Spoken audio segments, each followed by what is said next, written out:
भौतिकी के लिए नोबेल पुरस्कार की घोषणा। स्पेन के रोजर पेनरोज, जर्मनी के रेनहार्ड जेंजेल और अमेरिका के एंड्रिया गेस को ब्लैक होल में उनके शोध के लिए संयुक्त रूप से भौतिकी का नोबेल पुरस्कार 2020 दिया जा रहा है। नोबेल कमेटी ने कहा है कि इन भौतिकविदों का चुनाव ब्रह्मांड की घटनाओं और ब्लैक होल के बारे में इन भौतिक शास्त्रियों द्वारा किए गए उनके शोध के लिए चुना गया है। स्टैंडर्ड डिजिटल पाठ्यक्रम। केंद्र सरकार देश भर के मूक बधिरों के लिए सांकेतिक भाषा में एक स्टैंडर्ड डिजिटल पाठ्यक्रम तैयार कर रही है। NCERT द्वारा तैयार होने वाले इस स्टैंडर्ड डिजिटल पाठ्यक्रम के लिए Indian sign language research and training centre के बीच एक करार हुआ है। इस समझौते के तहत NCERT क्लास 1 से लेकर 12वीं तक की सभी किताबों को सांकेतिक भाषा में डिजिटल तरीके से तैयार करेगी। यह स्टैंडर्ड डिजिटल पाठ्यक्रम हिंदी व अंग्रेजी दोनों भाषाओं में उपलब्ध होगी। यह घोषणा NCERT के 60वें स्थापना दिवस के मौके पर की गई है।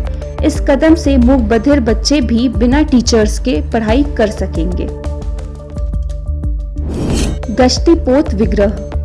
भारतीय तटरक्षक बल इंडियन कोस्ट गार्ड ने अपने 7वें अपतटीय गश्ती पोत OPV ऑफशोर पेट्रोल वेसल विग्रह को औपचारिक रूप से लॉन्च कर दिया है। यह अपतटीय गश्ती पोत समुद्री सीमाओं में निगरानी करने, तस्करी रोकने, समुद्री लुटेरों को पकड़ने और गैरकानूनी गतिविधियों की रोकथाम में सहायक होगा। इसके अलावा इस तरह के अपतटीय गश्ती पोत हेलीकॉप्टर से लैस होते हैं। अपतटीय गश्ती पोत विग्रह की रफ्तार 26 नॉट्स है।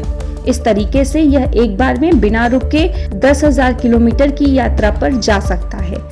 रक्षा मंत्रालय ने साल 2015 में लार्सन एंड टूब्रो कंपनी को 7 अपतटीय गश्ती पोत के निर्माण का ठेका दिया था, जिनमें आज अंतिम पोत विग्रह को लॉन्च किया गया है। अपतटीय गश्ती पोत विग्रह 98 मीटर लंबा और 15 मीटर चौड़ा है। जानकारों के मुताबिक परीक्षण के कई चरणों से गुजरने के बाद इसे तटरक्षक बल में शामिल किया जा सकता है। 14 मिलियन टन प्लास्टिक के टुकड़े समुद्र तट पर हैं मौजूद। ऑस्ट्रेलियाई सरकार की विज्ञान एजेंसी CSIRO एक नए शोध के अनुमान के अनुसार 5 mm से कम चौड़े करीब 14 मिलियन टन प्लास्टिक के टुकड़े समुद्र के तल के ऊपर मौजूद हैं। CSIRO के शोधकर्ताओं ने इसके लिए 51 नमूनों का अध्ययन किया है। इस अध्ययन में यह पता चला है कि सतह पर मौजूद 7 महासागरों के तल पर करीब 30 गुना ज्यादा प्लास्टिक मौजूद है।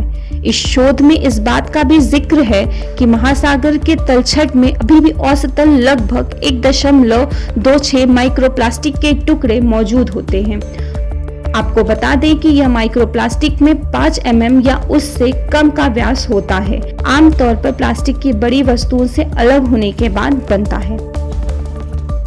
दिसंबर में लॉन्च होगा SSLV। भारतीय अंतरिक्ष अनुसंधान संगठन ISRO दिसंबर 2020 से पहले अपने नए rocket smart satellite launch vehicle SSLV को लॉन्च करने की दिशा में काम कर रहा है।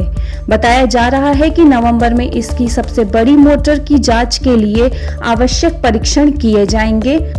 लघु उपग्रह प्रेक्षण rocket small satellite launch vehicle SSLV काफी किफायती है। कई बार नैनो उपग्रहों को भी प्रक्षेपित करने के लिए PSLV जैसे भारी भरकम रॉकेट का इस्तेमाल किया जाता है कि small satellite launch vehicle SSLV के आ जाने से काफी कम व्यय किया जाएगा।